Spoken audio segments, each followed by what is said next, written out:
سلام درنو لیدونکو ستړي مشئ. مانچستر کې د افغان نجونو د زده کړو په ملاتړ د پښتون ژغورنې غورځنګ په مشرۍ غونډه فورون د افغان نجونو د زده کړو په ملاتړ د برټانیې په مانچستر ښار کې د پښتون ژغورنې غورځنګ پی ټي ایم په مشرۍ غونډه ترسره شوه. په غونډه کې د پی ټي ایم سلګونو غړو د افغان نجونو د زده کړو او کار ملاتړ ګډون کړی و. په افغانستان کې د طالبانو پر حکومت یو ځل بیا غږ وکړ چې د نجونو پر زده کړو بندیز دې لرې کړي.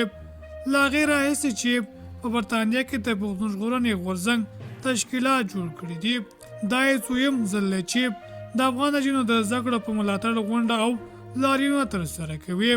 فورنۍ غونډه له لندن او نورو ښارونو مانچستر ښار ته د موټریزو کاروانونو تر رسېدو وروسته ترسره شوه چې د افغانستان ملي بیرغ او د افغان نجونو د زده کړو په ملاتړ شعارونه یې لېږدول.